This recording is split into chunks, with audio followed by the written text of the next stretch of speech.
entre frères et sœurs. On a beaucoup chanté ce matin déjà de l'espoir qui se trouve en Jésus, car dans notre passage, on verra que ce n'est pas toujours facile de louer le Seigneur, Amen. ni d'appuyer, mettre sa confiance en lui. Et Amen. donc, je vous invite de trouver Marc, chapitre 14. On continue notre série Traces. Marc 14, on va voir les versets 12 à 31. Donc, traces, on suit les traces de Jésus, verset par verset, pas par pas, dans cet évangile. Donc, on arrive vers la fin. On va voir ça ce matin avec le début de la fin, avec la semaine de la Passion.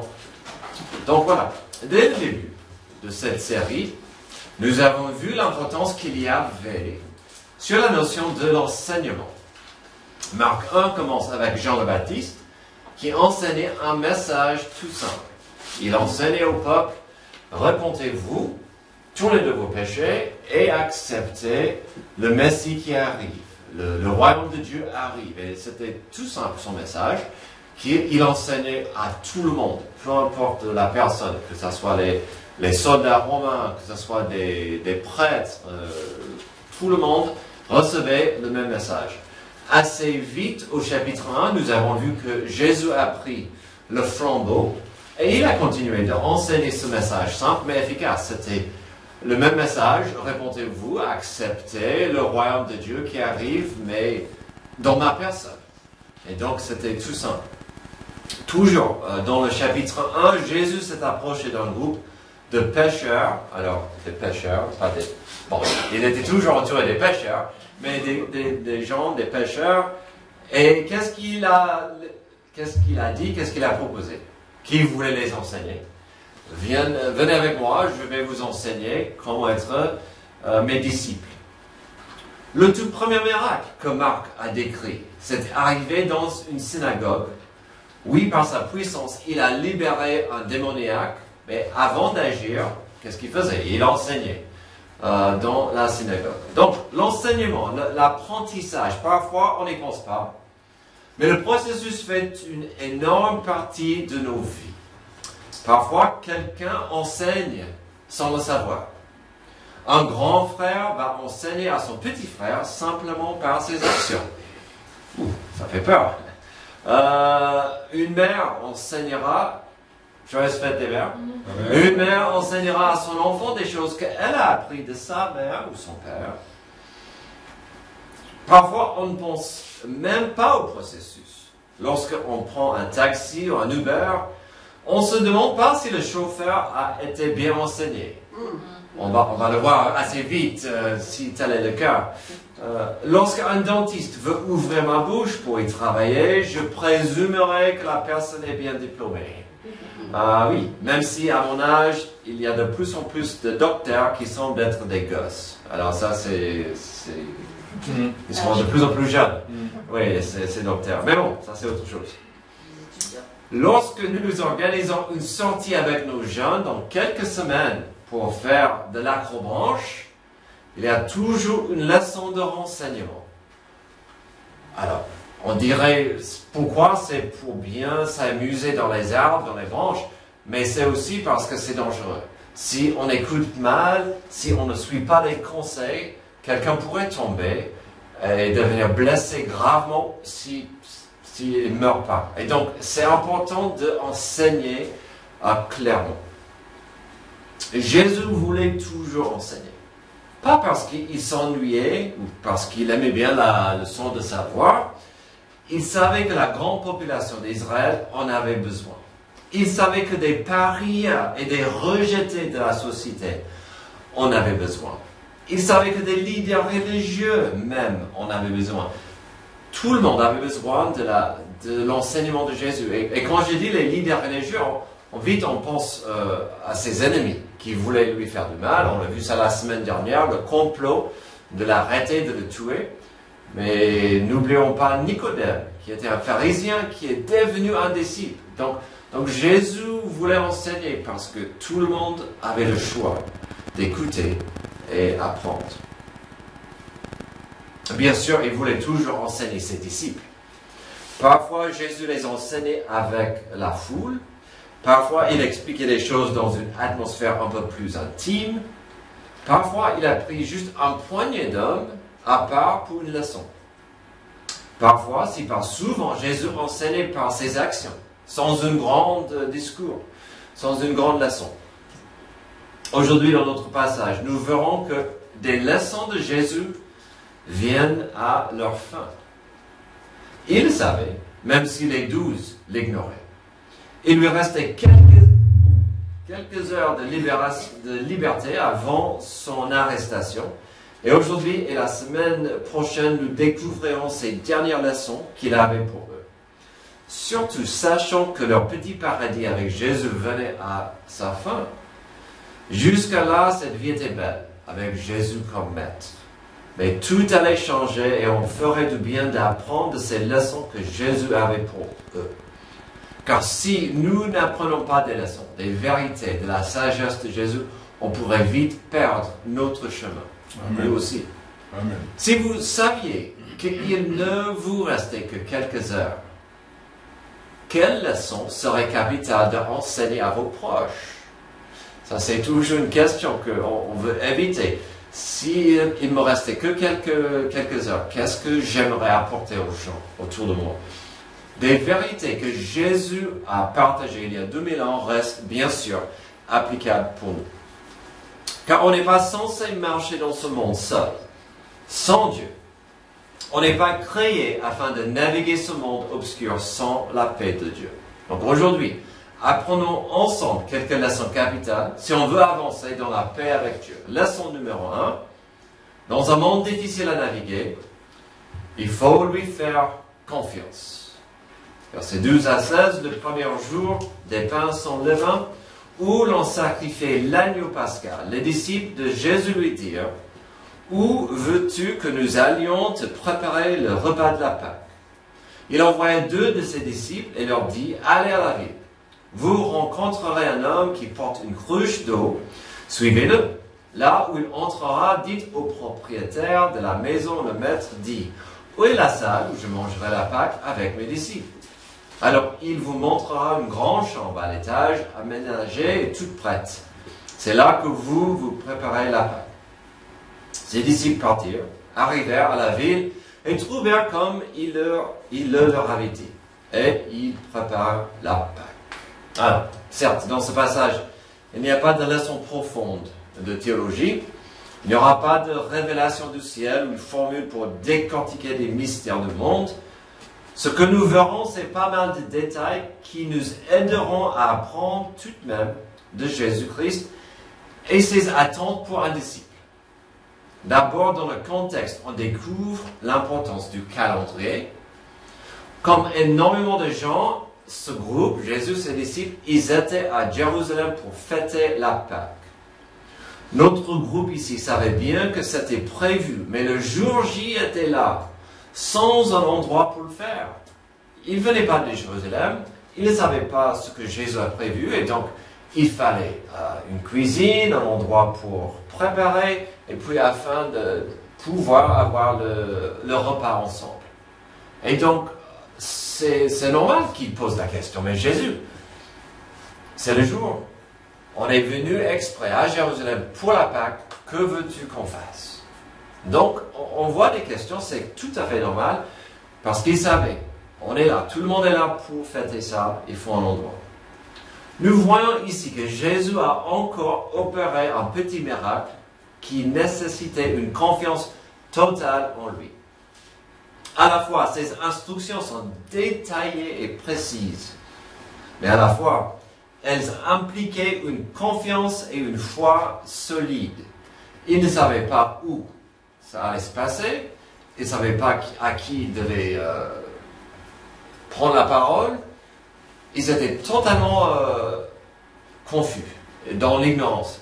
Et ils ont dit, Jésus, que faire? Et donc, on voit que Jésus a expliqué, il faut aller à la ville, où vous rencontrez un homme qui porte une cruche d'eau.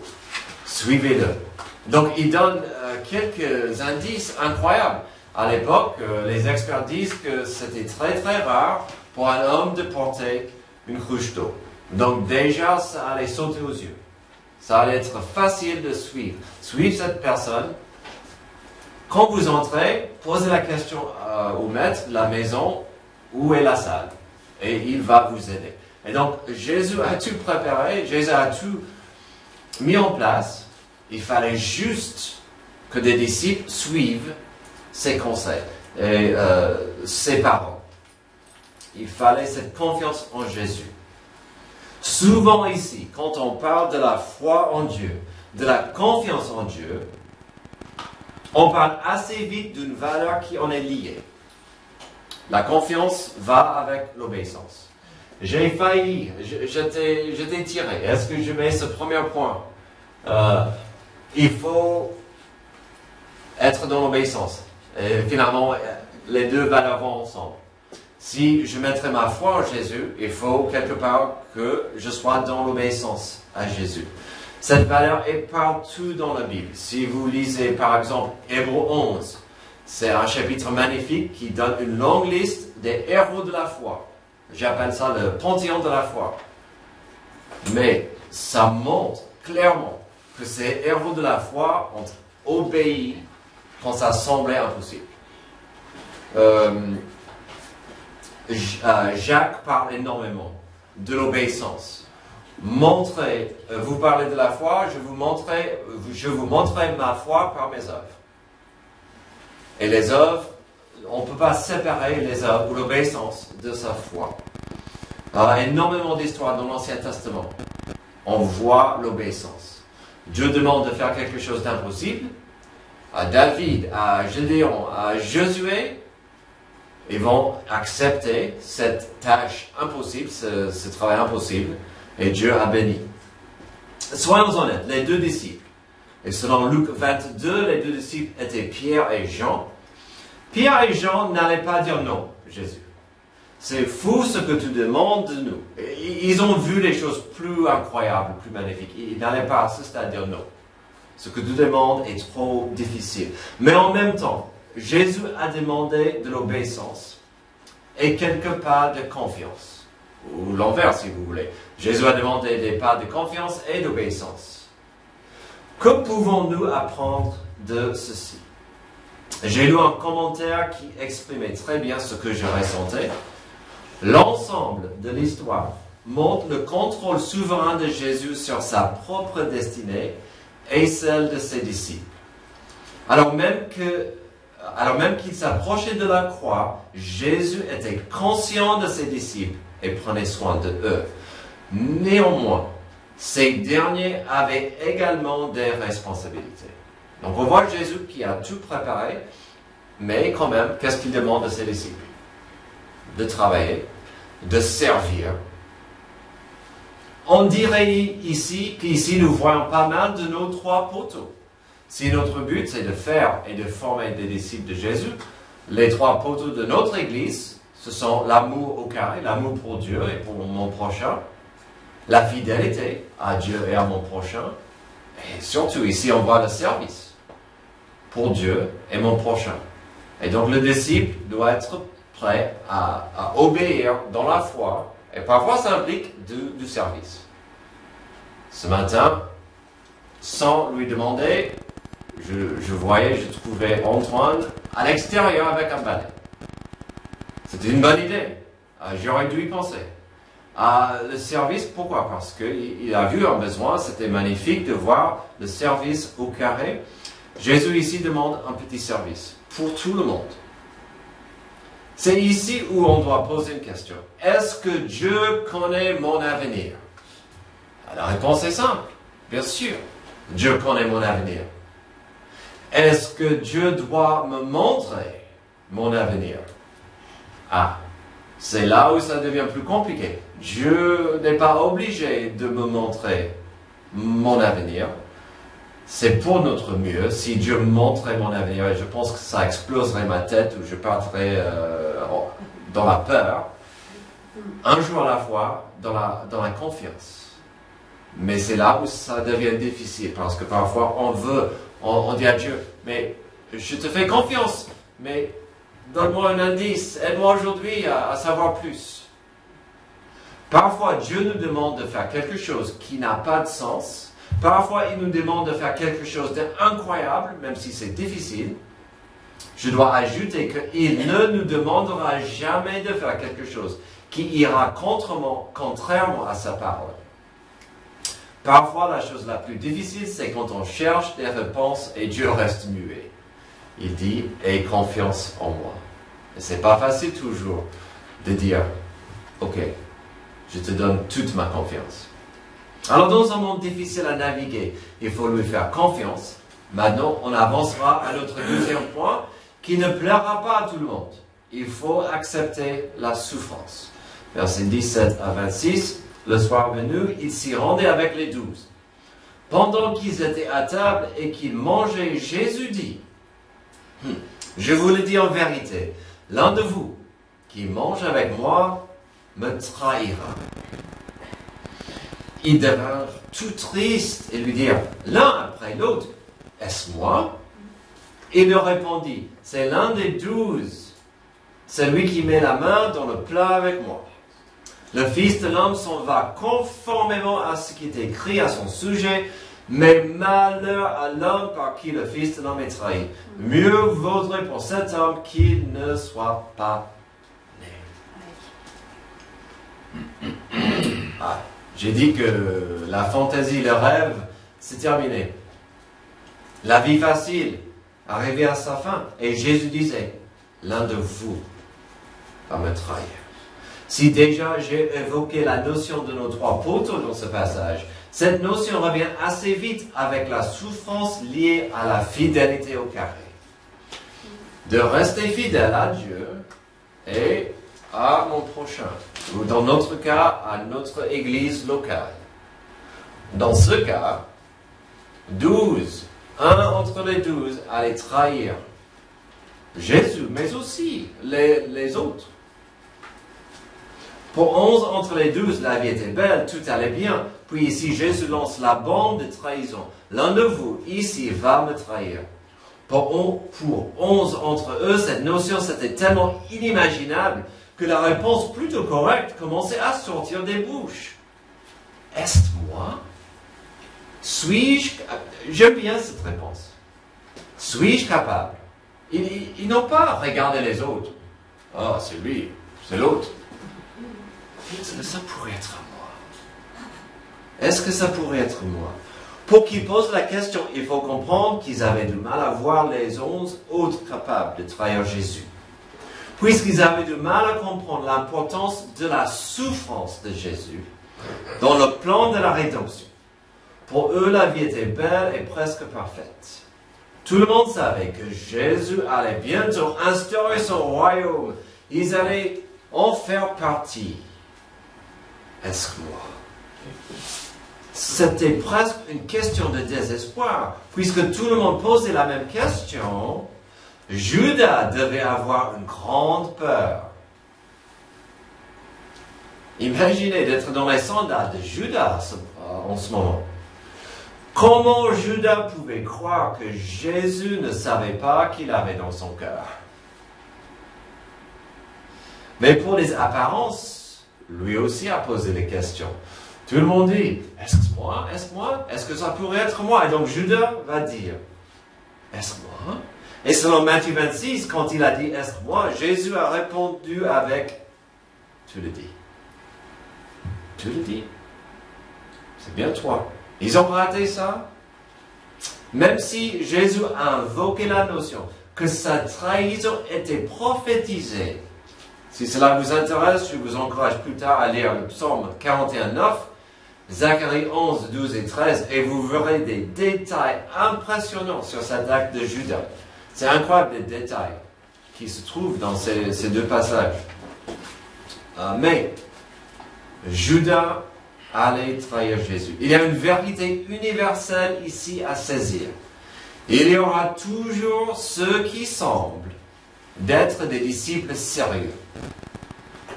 Il y aura toujours ceux qui semblent d'être fidèles à Jésus. Sauf Dieu connaît le cœur de l'homme. Mais de temps en temps, il y aura ceux qui vont partir de l'Église et de quitter la famille spirituelle pour d'autres pâturages. Alors, si Dieu les envoie, tant mieux. Mais on va perdre des gens à d'autres églises, ça arrive. Et ça fait mal.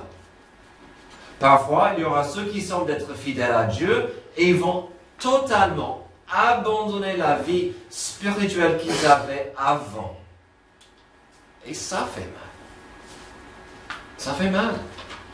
Ça fait mal à Dieu, ça fait mal à l'Église. Mais tant que l'Église est composée par des êtres humains, il y aura toujours un côté de souffrance qui vient parce que l'Église est composée par des êtres humains.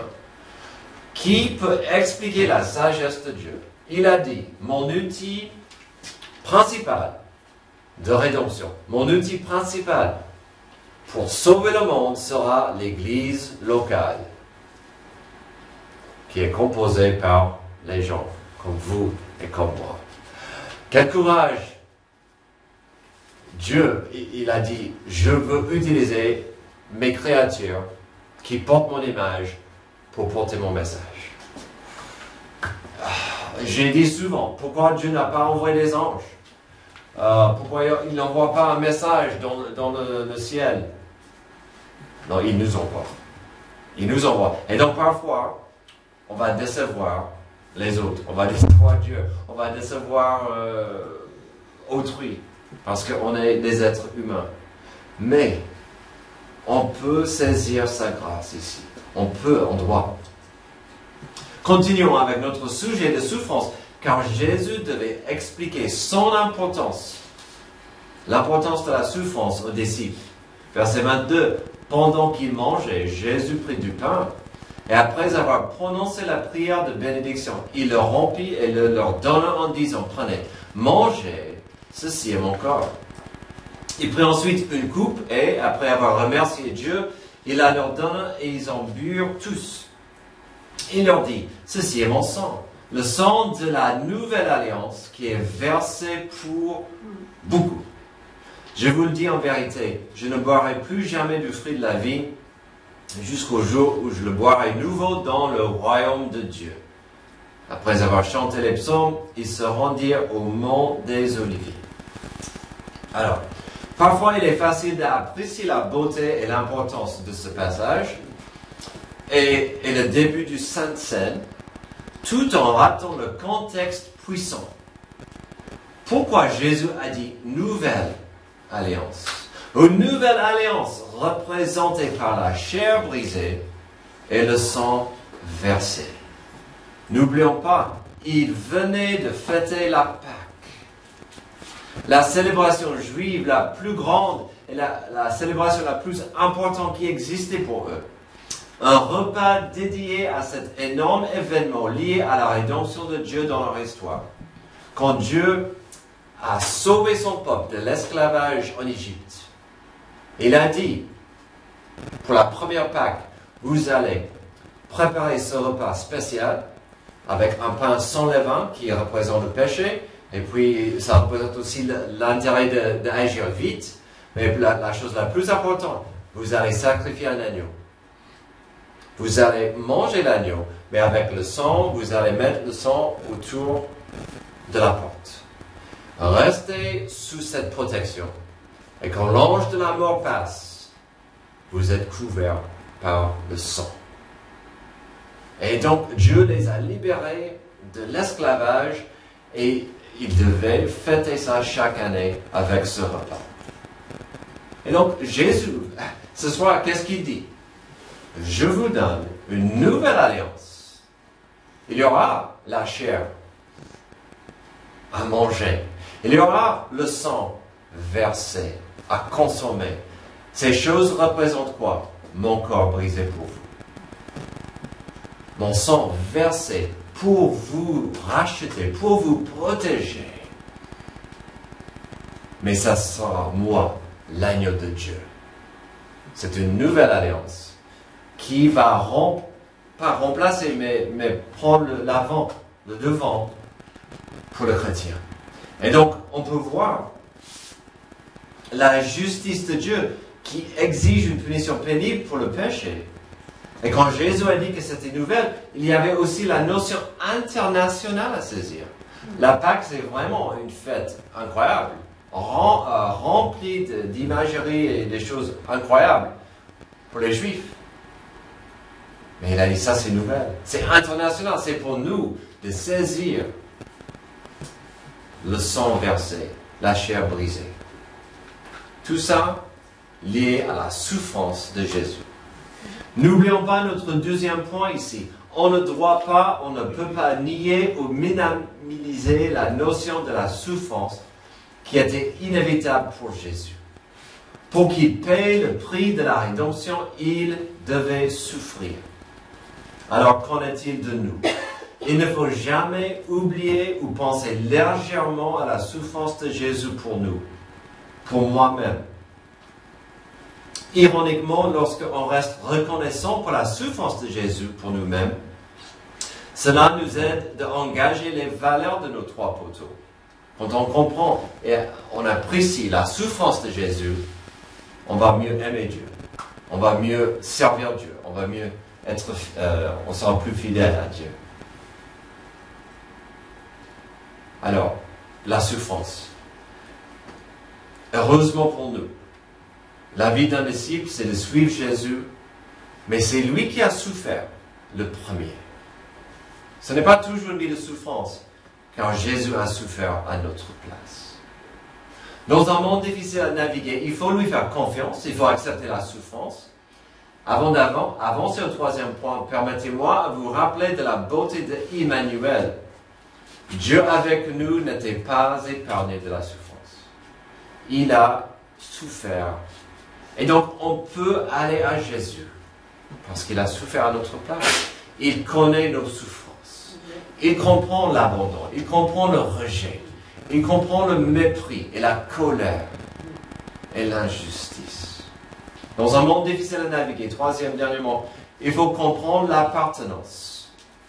27, Jésus leur dit, vous trébucherez tous cette nuit.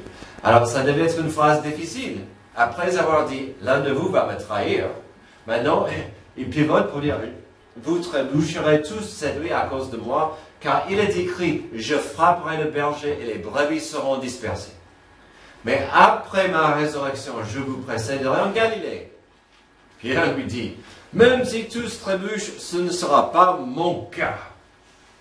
Jésus lui dit, je te le dis en vérité, aujourd'hui, cette nuit même, avant que le coq chante 2 fois, tu me renieras 3 fois. Mais Pierre reprit plus fortement, même s'il me faut mourir avec toi, je ne te renierai pas. Et tous dirent la même chose. Ah, je préfère dire, je reste fidèle à toi, Jésus, que de dire, est-ce que c'est moi qui va te trahir? Encore nous voyons Jésus qui parle d'une prophétie. Jésus faisait allusion à Zacharie 13, 17, quand il parlait des brebis dispersées. Et cette notion de ces brebis qui allaient partir à cause du berger frappé. Mais ne ratons pas la vérité simple des propos de Jésus et qu'encore les disciples n'écoutaient pas. Ici, nous voyons la classique formule d'annoncer un mélange de la bonne nouvelle et de la mauvaise nouvelle. La mauvaise nouvelle, c'est que Jésus annonce sa mort ici. Et en plus, qu'ils allaient abandonner le Maître. Avec la choc d'entendre qu'ils allaient abandonner Jésus, ils n'ont rien compris après ça. Dommage, car il leur a donné la bonne nouvelle, une très bonne nouvelle au verset 28. Après ma résurrection, je vous précéderai. J'ai jamais apprécié cette phrase jusqu'à cette semaine. Je vous précéderai. En fait, il y avait 2 trésors dans cette bonne nouvelle. Malgré son exécution, il ressusciterait d'entre les morts. Bonne nouvelle numéro 1. Ça, c'était le trésor incroyable et magnifique au début. Le deuxième trésor, c'était qu'il allait les précéder en Galilée. Eux, ses disciples, ce groupe précieux d'hommes, je vous précéderai. C'est comme s'il disait, oui, dans le chaos de l'avenir, oui, dans le tourment des événements futurs, vous allez m'abandonner. Ça, je le sais. Mais je ne vous en voudrais pas. Pourquoi? Car vous m'appartenez. Oui, vous, mes disciples, vous allez m'abandonner. Ça ne change rien. Je resterai toujours votre maître. Ce qu'il dit ici est très rassurant pour nous, car parfois, dans des moments difficiles, Dieu sait bien que nous pouvons trébucher à cause de lui. Ça ne veut pas dire qu'on va le faire, qu'on doit le faire, mais on peut trébucher, on pourrait tomber et salir notre témoignage. Cela fait partie parfois du processus de la rédemption, de la sanctification. Chose qui rend par exemple la parabole du fils prodigue si belle. Que Dieu dit, tu es toujours mon fils, malgré ton comportement. Soyons clairs par contre, il y a quelques minutes avant, Jésus a dit, avant le départ de Judas, qu'il aurait mieux valu qu'il ne soit jamais né. Clairement, Judas n'appartenait pas à Jésus. Puis plus tard dans cette histoire, dans les passages et chapitres à venir, nous verrons cette notion d'appartenance et la repentance et la réconciliation dans la vie des 12. La semaine prochaine, ils vont tous abandonner Jésus. Il va y avoir Jean et Pierre qui essaient de se rapprocher à lui. Et ça va se mal terminer. Bien sûr, l'exemple le plus frappant, c'était celui de Pierre. Pierre, le disciple, qui était le plus vocal et agressif à proclamer, on vient de le voir, que malgré ce que Jésus disait, malgré ce que les autres pouvaient faire, il allait rester fidèle à Jésus jusqu'à la fin, jusqu'à la mort. Bien sûr, Jésus a prédit sans amertume, sans jugement, ce que Pierre allait réellement faire. Malgré ses intentions et ses belles paroles, que Pierre allait chuter dans la pression et la peur. Ouf, la peur, la pression de la peur. Dans ma classe avec les ados, nous étudions les proverbes et on a vu récemment que le cœur humain, selon les proverbes, peut représenter nos émotions, notre volonté et notre choix. Et ce ne sont pas les mêmes choses. Un des plus grands dangers contre la foi, c'est la peur. C'est la peur. Jésus comprenait cela pour ses disciples, mais c'était une leçon difficile qu'ils avaient à apprendre. À qui est-ce que je m'appartiens? C'est une question capitale à poser et de comprendre si on s'intéresse à suivre Jésus en tant que disciple. C'était une question très profonde à poser à ce stade de la vie des disciples. Car au début, sans comprendre vraiment qui était Jésus, sans comprendre sa résurrection, ceux qui suivaient Jésus semblaient être perdus et sans une vraie raison d'être. Est-ce que grand-chose a changé depuis? Il est difficile d'avancer dans ce monde sans appartenance. Pourquoi pas choisir d'appartenir à quelque chose et quelqu'un bien plus grand que vous et que moi? Jésus-Christ. Dans un monde difficile de naviguer, il faut lui faire confiance. Il faut accepter sa souffrance. Il faut comprendre l'appartenance.